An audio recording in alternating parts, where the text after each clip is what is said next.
Guys,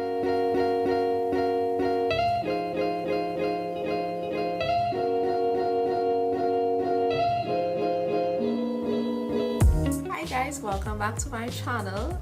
So first of all, let me welcome my new subscribers. Hi, welcome. This is TriniBelle. My name is Jace, and today's video is going to be the second episode in my Locspired series. So yes guys, so this is basically a continuation of the last video from the Locspired series. So I just want to give you all a little bit of information concerning what to expect when you're about to grow your locks, because for those of you who don't know, I had locks before and I felt as though I had no idea what to expect when starting my lock journey. And you know, it would have really had been nice if I had that information available to me. So that is the whole, you know, the inspiration for this entire series. It's just to, you know, help someone out. So if you would like to learn you know, like what to expect if you have decided to embark upon your lock journey, or if you know someone who's gonna embark upon a lock journey, this video is for you guys. So I hope you all enjoy. So let's get started. Okay, so the day has come and you have finally decided to lock your hair. What next? Well, first of all, congratulations to you, because this is gonna be a journey that you're gonna really enjoy. But some advice I would give to someone who's about to embark upon their lock journey is this. The first thing I would like to say is, now this is totally optional. This is just something that I've been reading up on, and I feel as though some people feel as though they should and others feel as though they should not. But in my opinion, I feel as though you should at least, you know, inform your family members and friends that you're going to start your lock journey. Well, really your family members, not so much your friends, unless you really consider them. But yes, you know, you want to sensitize your family, because you don't want that you wake up one morning and, you know, your hair's all locked up and they're like, but wait, you're growing your hair? It's just like when you're gonna cut your hair. I mean, some people decide to just cut their hair, you know, just it's an impromptu thing. But at the same time, you know, you just wanna just have a little bit of conversation with them, just to keep them in the know. You know, you just wanna let them know that, hey, I'm gonna grow my locks. I'm not asking permission. I'm simply letting you know about my decision, because most times a lot of people feel as though when you tell them something, you're asking permission. No, boo. I'm just letting you know, okay? Out of courtesy, I'm just letting you know that I'm gonna grow my locks. So be on board. So yes, so that's my first word of advice. As I said, that is totally optional. If you don't have a good relationship with your family, you don't need to go through all of that. You could just decide to grow your locks or whatever. But you know, if you're in a relationship with someone or whatever, you should at least let them know. So the next thing I would like to let you know is this. When you grow your locks, right, within the first couple of months, it takes some time to set in. You can't expect your hair to, you can't expect to lock your hair one day and by next week your hair is locked. No, you can't expect that. You have to give it some time to kick in and some time to grow and lock and all of that, okay? I just want to let you know, basically, you need to be patient, okay? Because with locks, it varies for everyone. I can't tell you that your locks are gonna blossom in about 3 months. It can start to blossom in about 5 months or 6 months for someone else. So it all depends on, you know, like your hair growth and your and all that chemistry, okay? But yes, but basically I'm just telling you to be patient and, you know, enjoy the process as it goes along. You'll see your hair move from one stage to the next, and I find that to be such an amazing thing.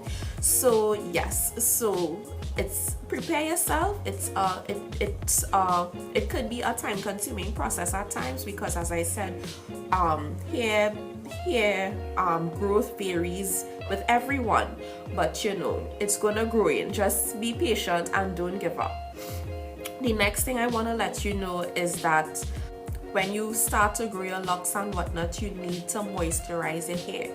Locks is just like having your loose natural hair. You don't want it to be dry, especially if you want your locks to look really nice and rich and healthy. You need to moisturize your hair. If you want, you can use basically essential oils such as castor oil, Jamaican black castor oil, rosemary oil, vitamin E oil, peppermint oil, whatever oils you can get your hands on.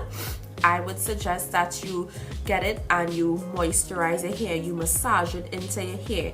And don't forget, when moisturizing your locks is not just about moisturizing the roots. You also have to moisturize the shaft of the hair, the lock itself, okay? Because of course you want your hair to appear to be, you know, healthy and shiny and all that good stuff. So we looking cute, but we need to ensure that the locks moisturize as well, right?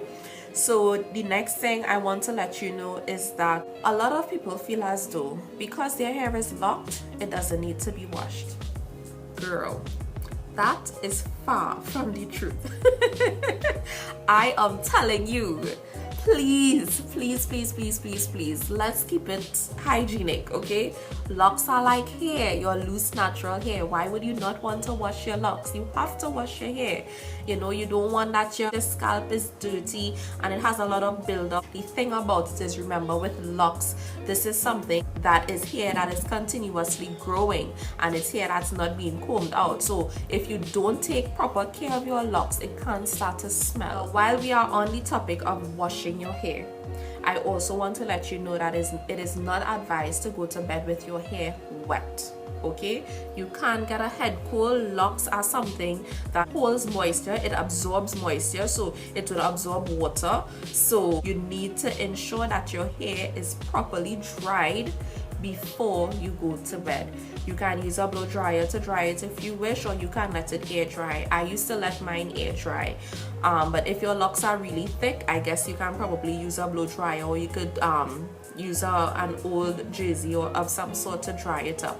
But please do not go to bed with your hair wet, because I'm telling you that water is going to stain your hair and you can get, the possibility exists that you can get a head cold. So you have to ensure that your hair is always dry.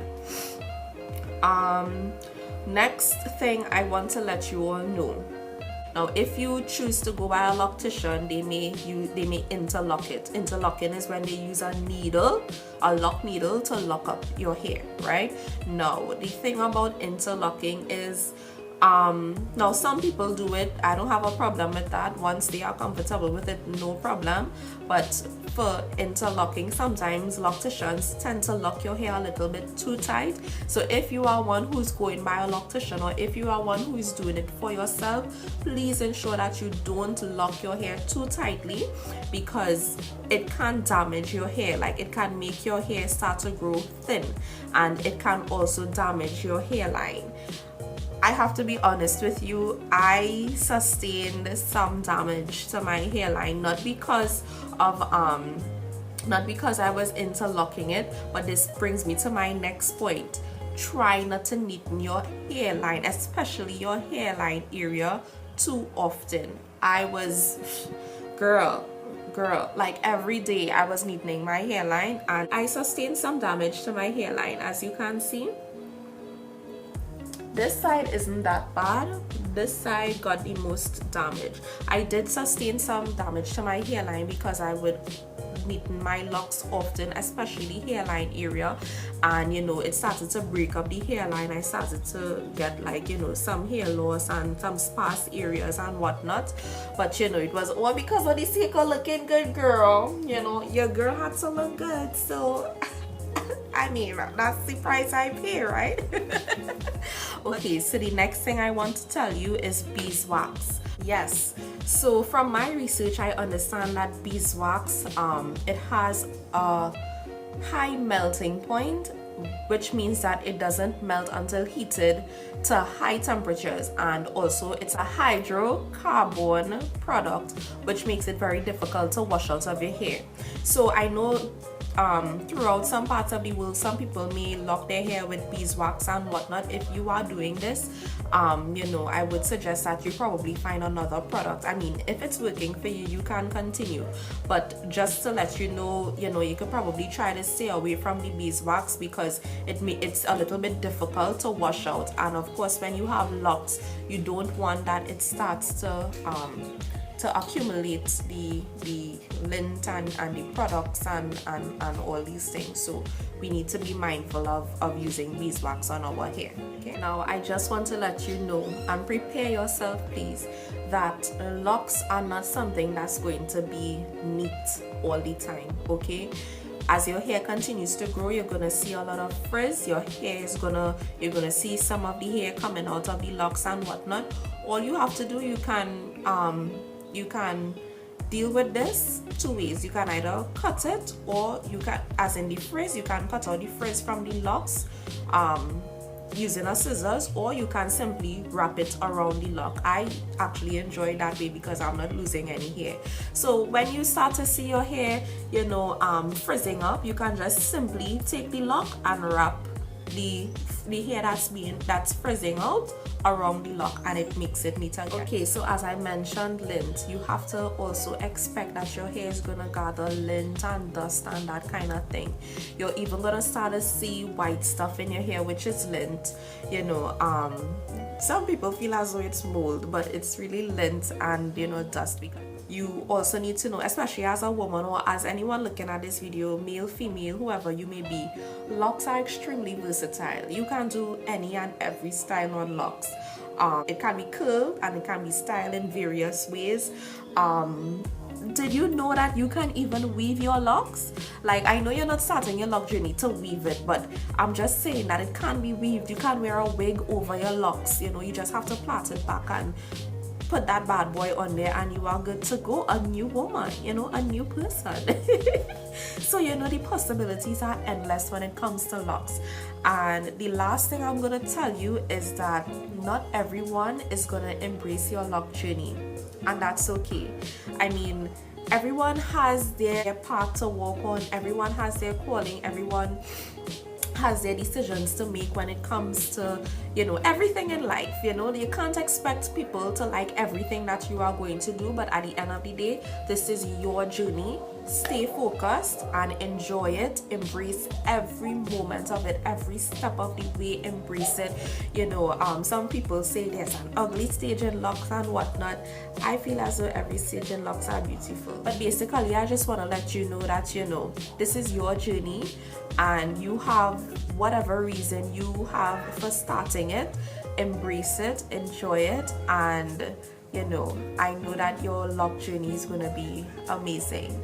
So guys, I just want to thank you all so much for watching. I hope that you all like my little Locspired series. I'm gonna come back with Locspired episode 3 with a different topic, and yeah, so I just want to thank you all so much for watching. If you all like this video, please hit the thumbs up button, and if you're new to my channel and you like this video, please subscribe. If you know someone who's gonna be starting locks soon, I'd really love it if you share this video with them. And I just want to thank you all so much for taking the time to look at this video, and I'll see you all again in my next one. Bye.